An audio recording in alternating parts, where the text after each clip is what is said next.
Sir सलाम वालेकुम। जी वालेकुम सलाम जी। कैसे हैं सर? जी बढ़िया है। खैरियत से सब? हाँ जी बढ़िया। बड़ा अच्छा सर आपने सेटअप बनाया हुआ है गांव में। आपने खेतों के बीच में एक अच्छा देसी मुर्गी पालन का सेटअप आप यहाँ पे किया हुआ है, बहुत अच्छा है दोस्तों। अक्सर कहा जाता है देसी मुर्गी पालन में लाखों की कमाई है, बहुत अच्छा मुनाफा है। आज हम सर से जानेंगे, एक्सपीरियंस इनके जानेंगे, क्या देसी मुर्गी पालन में सच में लाखों की कमाई है या फिर एक अफवाह है। अगर आप देसी मुर्गी पालन शुरू करना चाहते हैं तो कैसे शुरू कर सकते हैं, इस वीडियो के द्वारा आज आपको बताने की कोशिश करेंगे। तो चलिए वीडियो शुरू करते हैं। सर थोड़ा सा परिचय दीजिए अपना और अपने फार्म का। जी मेरा नाम मोहम्मद लाइक अहमद है और जी मेरा गांव गोना है, तहसील खेगड़ा और जिला बाग, और इसमें ये रटोल के पास में पड़ता है फार्म हमारा ये। सर इसकी शुरुआत कैसे हुई देसी मुर्गी पालन को, आपका आइडिया कैसा आया? ये शुरुआत में मुझे एक एक्स्ट्रा बिजनेस चाहिए था, एक्स्ट्रा इनकम के लिए, और ये मैंने इधर उधर फार्मों पर गया, वहाँ से पता किया। दूसरा मैंने यूट्यूब से इसमें नॉलेज हासिल की है, तो फिर मैंने इसका विचार कर लिया और मैंने फार्म डाल दिया। कितना समय आपको हो गया है इसको करते हुए?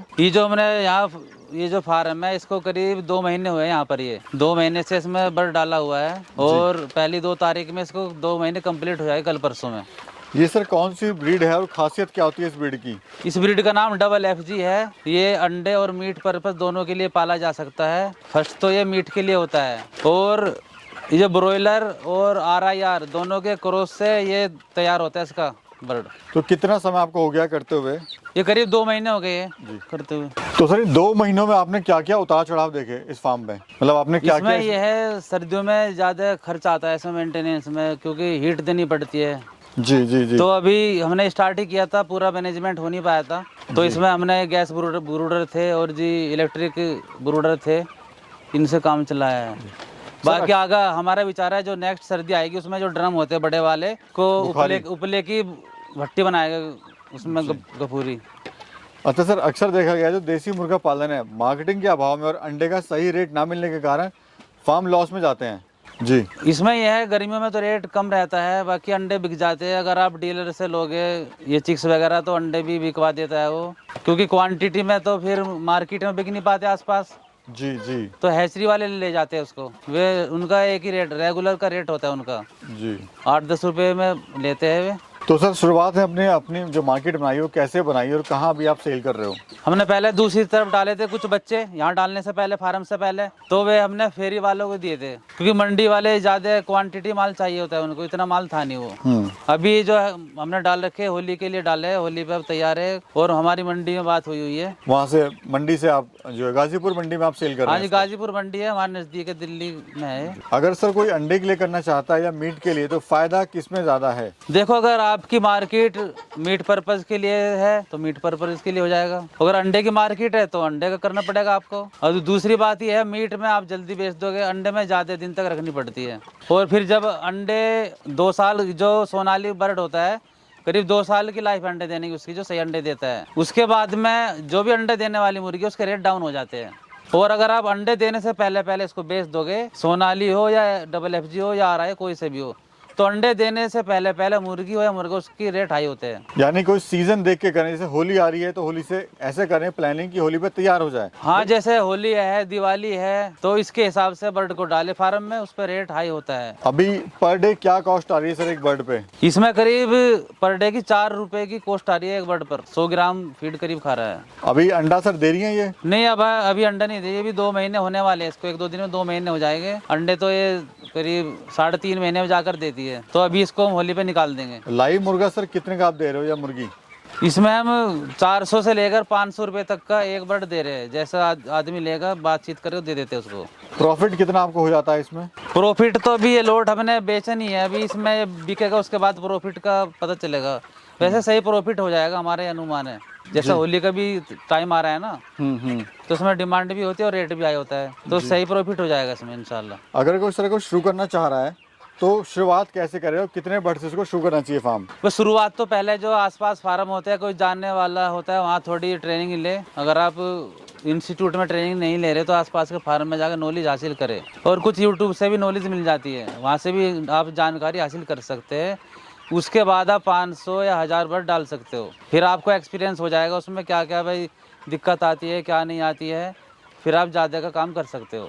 कितना समय देना पड़ता है पूरे फार्म पे आपको? इसमें 2 टाइम करना पड़ता है, सुबह करीब 1-1.5 घंटा और शाम को 1-1.5 घंटा करीब इसमें टाइम देना पड़ता है।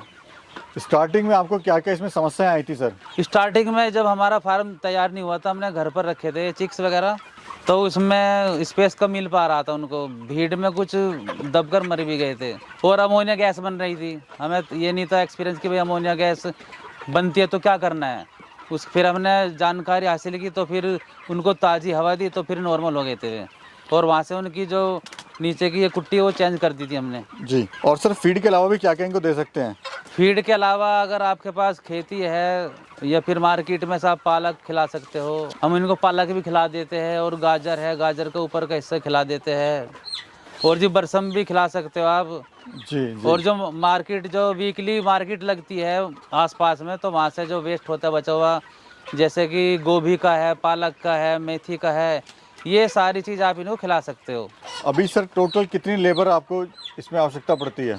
इसमें इनको एक आदमी काम कर लेता है इजीली, कोई दिक्कत नहीं होती। अभी हमारा जो ड्रिंकर है मैनुअली है, इसको भरना पड़ता है सुबह शाम। अभी इसके बाद जब ये लोट बिक जाएगा तो इसकी हम ऑटोमेटिक करवाएंगे पानी की फिटिंग। तो फिर खाली इसमें जो काम रह जाएगा वो सिर्फ फीडर का काम उसका रह जाएगा, फीडर का दाने का। उसमें और काम कम हो जाएगा जो आदमी यहाँ काम करता है। टोटल कितना एरिया है इस फार्म का और टोटल लैंड कितनी है आपकी? ये करीब हमारी 15 बीघे ज़मीन है, उधर भी है और इधर भी है, पीछे भी है जी। और ये जो हमने एरिया इसमें के लिए बनाया है, जो फार्म है शेड, इसमें 90 बाय 30 का एरिया है, 2700 वर्ग गज का। करीब इसमें 2000 बर्ड आराम से आ जाएगी। और क्या कॉस्ट आई सर पूरे फार्म को बनाने में? इसको फार्म को बनाने में जो जी सोलर प्लेट है, इन्वर्टर है, बैटरी है, इन सारी चीज़ में लगभग करीब 2 लाख रुपए खर्च हो गए हैं। कोई अगर कम बजट है जिसके पास में, कोई गरीब किसान है हमारा, तो वो कैसे शुरू कर सकता है? कितने बजट से उसको शुरू करना चाहिए? बस देखो 1000 बर्ड का तो कम से कम होना चाहिए फार्म, क्योंकि मेहनत आपके 1000 में भी उतनी मेहनत हो रही है, 2000 में उतनी मेहनत होगी, तो थोड़ा बजट आती बढ़ा ले। इसमें ये मानो हमारे करीब 4 लाख रुपए इसमें खर्च हो चुके हैं अभी तक। अगर कोई ट्रेनिंग वगैरह करना चाहता है तो कहाँ से कर सकता है? ट्रेनिंग के लिए बरेली में इंस्टीट्यूट है गवर्नमेंट का, और जी मथुरा में वहाँ से कर सकता है। बाकी अगर आदमी वहाँ नहीं कर सकता तो आसपास में जो फार्म है वहाँ टाइम दे, उनसे कहे कि भैया मैं फार्म स्टार्ट करना चाहता हूँ, तो उनके वहाँ रहकर काम करके तजुर्बा मिलता है, देख कर नहीं मिलता। यानी इनको दाना डाले, पानी डाले, सफाई करे, तो उससे आपको ट्रेनिंग मिल जाएगी। प्रैक्टिकल करना पड़ेगा? हाँ, प्रैक्टिकली करना पड़ेगा तब नॉलेज मिलती है। थोड़ा सा इनके बीमारी के बारे में बताइए। ये जो देसी में आते हैं ये, तो इनको वैसे तो बीमारी इतनी होती नहीं है, लेकिन हमने इनको 4 वैक्सीन दी थी। जब 7 दिन के हो गए तो इनको लसोटा दी थी, जो रानीखेत बीमारी के लिए दी जाती है जी। उसके बाद में 14वें दी थी गम्बारू, और फिर 21वें दिन लसोटा का बूस्टर दिया था, और फिर 28वें दिन फिर गम्बारू का बूस्टर दिया जाता है। इसके बाद इसके बीच में मल्टीविटामिन है, विमराल है, एंटीबायोटिक ये देनी पड़ती है। ज़्यादा खर्च नहीं आता है इसमें मेडिसिन में, और नहीं ज़्यादा बीमार होता है बड़ी। तो आप ये बच्चा लाए थे या बड़ा चिक्स लाए ये थे? 1 दिन का चिक्स लाए थे हम। कितने का पड़ा था, कहाँ से लाए थे? ये एजेंट के थ्रू मंगाया था, उसने 24 रुपये का एक चिक्स दिया था। 2000 बर्ड मंगाए थे हमने, 1000 उस फार्म पे, 1000 यहाँ पर। तो कैसा ऑल ओवर कैसा काम आपको लग रहा है सर ये? ऑल ओवर अच्छा काम है, घर में काम है, कहीं बाहर नहीं जाना, खुद का बिजनेस है, दूसरे की नौकरी नहीं करनी है, अच्छा बिजनेस है। हाँ सर, युवा साथी बेरोजगार हैं, गांव छोड़ के शहर जा रहे हैं, तो उन लोगों को आप क्या कहना चाहते हो? मैं उनसे यही कहना चाहता हूँ, यहाँ पर अपना फार्म डाले और तैयार करे और मार्केट में बेचे, इसको अच्छा बिजनेस है। अब देखो आप जितना इसको टाइम दोगे, इससे नॉलेज हासिल करोगे, मैनेजमेंट के हिसाब से काम करोगे, तो इसमें ज़रूर फ़ायदा होगा। चलिए सर, बहुत बहुत शुक्रिया सर, आपने समय दिया और बहुत ही अच्छी जानकारी आपने हमारे किसान भाई को देने की कोशिश की, उसके लिए आपका बहुत बहुत शुक्रिया। जी थैंक यू।